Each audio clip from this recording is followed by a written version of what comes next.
جب گاڑی رکی نا تو پولیس پتہ ہے نا آپ کو آوازیں دیتی ہے، کہنے لگا ہوشیار، اپنا دروازہ کسی نے نہیں کھولنا، پورے گنے لے کر میں نے لڑکے کھولو دروازہ، کہنا ہم نے نہیں کہا دروازہ نہیں کھولا، میں نے کہا تو گولی مارنا، میں جو نماز پڑھی چلیا، تو وہ اپنے تو پورے تیار ہوئے، تو میں کہا میں مذاق سننا شروع کر دیتا، میں گولی تو ادو ہی لگڑی جب موت آئی، تسی تھوڑی مارنی گولی میں۔ تو وہ آپ کو پتہ وہ روب تو ڈالتے ہیں، جب انہوں نے دیکھا کہ یہ تو بالکل جو ہے وہ نماز پڑھنے کے لیے باہر آ کر بیٹھ گیا اور یہ تو لڑکوں کو کہہ رہا ہے پانی، لڑکوں نے پھر نہیں روکیا، انہوں نے ایک نال گھر سے دروازہ کھڑکایا، انہوں نے کہا یار پانی دو، مولانا صاحب نماز پڑھنے، وہ گواروں نکلے تو ہاتھ باندھ کے پولیس کے سامنے کھڑے ہو گئے، یہ کون ہے؟ اس نے کہا ہم مولوی کو گرفتار کرنے آئے، وہ بھی ہاتھ باندھ کے کھڑے ہو گئے، یہ نہیں کہتے بھائی کیوں گرفتار کرنا۔ ہماری قوم کی یہی حالت ہے بیچارے، وہ اپنے گھروں سے باہر نکل کر پولیس کی چارپائیاں ان کو دے رہے ہیں، ان کو وہ شربت پلا رہے ہیں، ہمیں پوچھتے بھی نہیں تھے بھائی آپ نے بھی شربت پینا ہے۔ تو آپ حضرات جن کے کام کر رہے ہیں وہ آپ کو دیکھ رہے ہیں، بس میری اتنی باتیں، یہ آپ سے ایک محبت کی ملاقات ہے، نہ میں تقریر آپ کو کرنے کا اہل ہوں، آپ ہی بڑے لوگ ہیں، آپ نے ملک چلانے ہیں، آپ نے مسجدیں چلانی ہیں، مدارس چلانے ہیں، حضور کے دین کا کام کرنا ہے۔ میں یہ چاہتا ہوں کہ عالم اس مقام پر چلا جائے، بات کرتے کرتے شان محبوبیت آپ میں ہونی چاہیے۔ مولانا فقیر محمد جیلمی نے لکھا نا حدائق الانفیہ میں، حضرت ابراہیم بن حسین جو حرم کعبہ میں بھی امام تھے، پھر حضور کی مسجد شریف میں بھی امام بنے، جب موت کا وقت قریب آیا نا تو حضرت اسرائیل آ گیا، انہوں نے کہا مولانا لمحہ پو، پنجابی سمجھتے ہو، انہوں نے کہا مولانا لمحہ پو تہاڈی روح کڈنی، حضرت ابراہیم بن حسین، انہوں نے کہا بھائی میرے مرن کا کوئی پروگرام نہیں۔ مولوی ایسا ہونا چاہیے، جبریل اسرائیل نو بھی کہن جناب اپنا کام کرو، میں تے اجے مسجد دے بڑے معاملات چلانے، اجے اسی ملک چلانا ہے، اجے حضور دا دین تخت تے آنا ہے، کسی اور دا جا کے گاٹا مروڑو۔ انہوں نے کہا جی میرے مرن دا کوئی پروگرام نہیں۔ انہوں نے کہا مولانا تہاڈی روح کڈنی، انہوں نے کہا جی نہیں تانوں کیا نہیں مرنا۔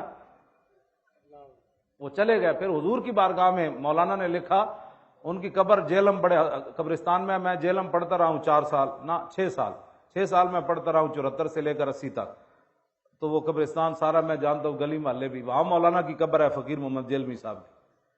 انہوں نے لکھا ہے، کہا کہ پھر وہ اسرائیل حضور کی بارگاہ میں چلے گئے، انہوں نے کہا جی وہ مولانا ابراہیم بن حسین مرنا نہیں چاہتے، آپ ان کو فرمائیں کہ مولانا مریں۔ پھر میرے آقا خواب میں تشریف لائے، فرمایا مولانا مرتے کیوں نہیں؟ عرض کی تھی حضور پہلے نہیں سی مرنا، ہن تسی فرمایا ہن تے مرنا ہے۔ آپ نے فرمایا تو آپ تو مریں گے، لیکن آپ اتنے کریم ہیں، میری ایک شرط ہے مرنے کے لیے، مرنا میں ضرور ہوں، آپ نے فرما دیا اب تو دوسری رائے نہیں ہے، لیکن میری ایک شرط ہے کہ تا صبح قیامت ہر سال میرے نامہ اعمال میں حج کا ثواب لکھا جائے تو پھر میں مروں گا۔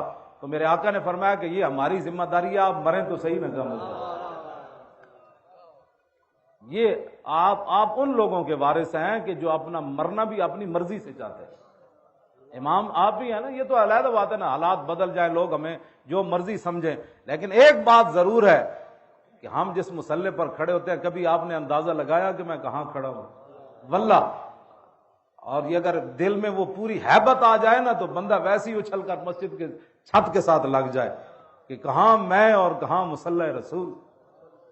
یہ تو ان مالکوں کا کرم ہے نا جنہوں نے ہمیں اپنے مسلح کے لیے منتخب فرمایا، ہمیں اس پر فخر ہے، اور تا صبح قیامت اور قیامت والے دن بھی اگر ہمیں بلایا جائے گا نا، بلاؤ مولانا کو، حضور فرمائیں گے جس نے میرے مسلح کا بھی پہرا دیا، میرے ممبر کا بھی پہرا دیا، میرے دین کا بھی پہرا دیا، مسجدوں کو بھی آباد رکھا، قرآن بھی پڑھاتے رہے، حدیث بھی پڑھاتے رہے، اور ان کی تنخواہیں ایک عام بندے جتنی بھی نہیں تھی، لیکن پھر بھی وہ شکر ادا کرتے رہے۔ آج بلاؤ مولانا کو، کیا چاہتے ہیں؟ تو پھر میں نے اور آپ نے کیا کہنا تھا کہ بس یہی تو تمنا تھی کہ آپ کی زیارت کریں، وہ ہو گئی، سارے مسئلے تو ہو گئے، کام پورے ہو گئے ہمارے۔ انشاءاللہ یہ وقت آئے گا، آپ نے کبھی بھی اس بات میں نہ شرمندگی تو ان کو جو ڈاکو ہوتے ہیں، شرمندگی تو ان کو جنہوں نے حضور کے دین سے غداری کی، شرمندگی تو ان کو جنہوں نے ختم نبوت کے ڈاکے مارے، ممتاز قادری کو تختہ دار، آپ نے تو حضور کی عزت پر بھی پہرا دیا، ختم نبوت پر بھی پہرا دیا، اور جب مشکل وقت فیض آباد آیا تو آپ نے کراچی کو بھی ایسے جام کر دیا۔ اس میں کیا کیا آپ کو بھی برکتیں ملیں، وہ علیحدہ خفیہ ملاقات میں وہ باتیں بتا جا سکتی ہیں۔ غازی علم الدین شہید کو پوچھا گیا نا بھئی آپ کو وہ رات اٹھا کر کون لے گیا تھا، تو اس نے کہا کہ یہ راز بر ممبر نہ تواں گفت و بردار تواں گفت، اس نے کہا وہ استاد عشق لہر تھا نا مسلم لیگ کا شاعر، وہ آخری بار ملاقات کے لیے علم الدین کے پاس گیا تو اس نے پوچھا، اس نے کہا کہ یہ واعظانہ بات نہیں ہے، بر ممبر نہ تواں گفت و بردار تواں گفت. اس نے کہا یہاں تو نہیں بتا سکتا، جب علم الدین کے گلے میں پھندا ڈالا جائے گا نا پھر آنا، پھر بتا دوں گا اس وقت.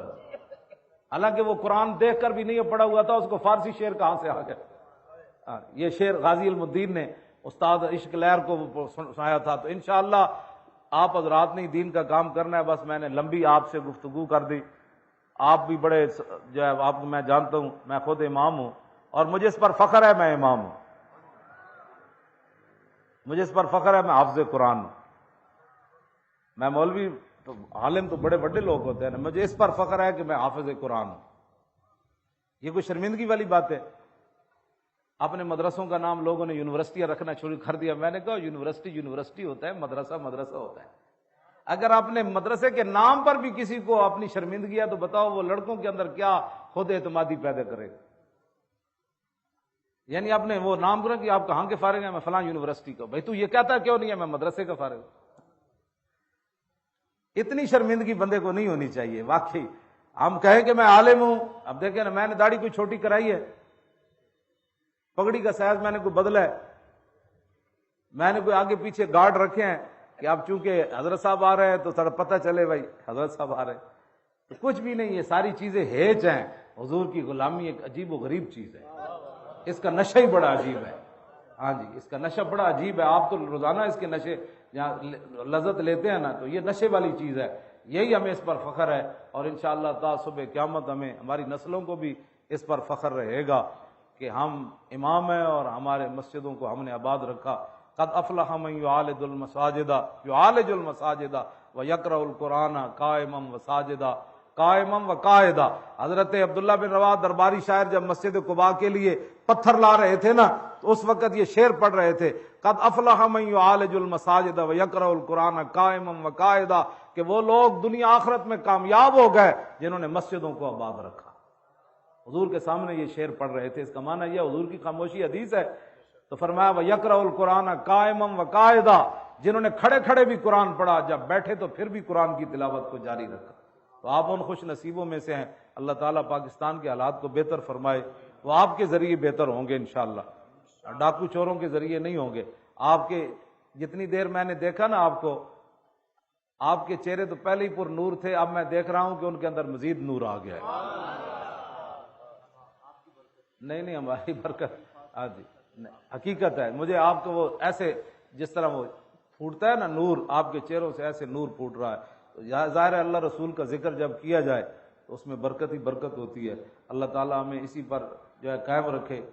اور اب آپ یہ حضرات جتنی جو آپ کی ڈیوٹی لگائے نا، آپ نے وہ کام کرنا ہے. میرے جیسا بندہ 12 گھنٹے ایسے بیٹھا رہتا ہے، حالانکہ کمر بھی میری کراچی آ کر میری کمر کو تکلیف شروع ہو گئی. میں نے ان کو بتایا کہ کل میں نے نہیں جانا نواب شاہ. انہوں نے کہا نہیں وہاں تو جلسے. میں نے کہا میری کمر بڑی شدید درد اٹھا ہے. تو پھر راتوں رات درد بھی ٹھیک ہو گیا، پھر میں نواب شاہ بھی چلا گیا. یہ میں نے نہیں کہا میرا چیک اپ کرائیں کہ کہیں کوئی ٹانکا تو نہیں اکھڑ گیا. 9 ٹانکے لگے ہوئے ہیں کمر میں، تو ظاہر ہے میں نے کہا ٹانکا تو نہیں اکھڑ گیا. نہیں میں نے تو اس کے باوجود میں آپ کے سامنے ہوں، موجود ہوں. وہاں 21 دن دھرنے میں وہاں بیٹھا رہا. میں تو خیمے میں ٹرک پر گیا اور ٹرک سے پھر خیمے میں آیا. تو میری کمر تو اس وقت بھی برباد نہیں ہوئی. جس وقت برباد ہونا ہے تو چوں قضا آیت طبیب ابلہا شود آن دوا در نفع خود گمراہ شود. مولانا روم فرماتے ہیں کہ جب تقدیر آ جائے نا تو ڈاکٹر جو ہے وہ حکیم بھی جو ہے وہ بھی جھلے ہو جاتے ہیں. دوائی اور دینی ہوتی، ٹیکا اور لا کہہ دیجیے وہ ڈاکٹر نے ٹیکا غلط لا دیتا. حالانکہ روزانہ وہ ٹیکا لاندہ آج غلط کیویں لگ گیا؟ تقدیر آ گئی. جب تقدیر آئے گی تو بغیر کمر کے درد کی بھی بندے چلے جاتے ہیں. تو اس واسطے آپ حضرات زیادہ سے زیادہ محنت فرمائیں اور انشاءاللہ آپ کی ان محنتوں کا نتیجہ ہے کہ ہر جگہ لوگ ایسے لرز رہے ہیں کہ یہ لبیک والے کیا کرنا چاہتے ہیں. یہ ٹھیکیدار ہے، لبیک کے لفظ کے ٹھیکیدار ہے. بھائی ایسی ٹھیکیدار نہیں تھے، تو ٹھیکیدار ہے. جی ہم نے بھی ختم نبوت کے پیرے دیے ہیں. تو میں نے کہا یہ تو پوچھا ہی نہیں ہے کس نے دیے. یہ دیے تو اچھی بات ہے. ہمارے گاٹے کیوں لگ دے ہو جناب؟ دیتے نہیں تو لو، اپنے سلے لو. ہم نے تو کسی کو نہیں روکا. یہ لبیک کے نعرے کے سب مسلمانوں کا نعرہ ہے تو سارے مسلمان لگائیں. ہم نے کسی مسلمان کی زبان پکڑی ہوئی ہے؟ جی نعرہ ایسے تو نہیں نہ ہوتا کہ جب ضرورت پڑے تو پھر لبیک کی باری آئے. ہاں جی جب ضرورت پڑ گئی اب تو لبیک کا نعرہ چلو ضرورت کے تحت ہی لگاؤ تو صحیح نا. یہ نہیں کہ ہمارے بندوں سے الجھنے کے بعد کہو سارے لبیک. میں نے کہا ایسے لبیک نہیں ہوتی. لبیک اس وقت نکلتی ہے جب شیل گر رہے ہوں تو پھر لبیک کا بدل آ رہا ہے.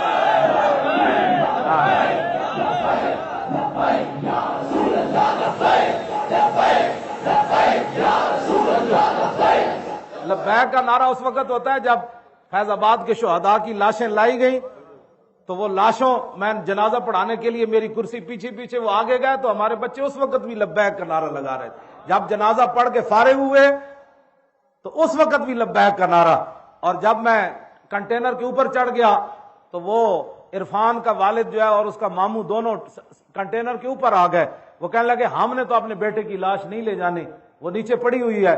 تو میں ڈر گیا. میں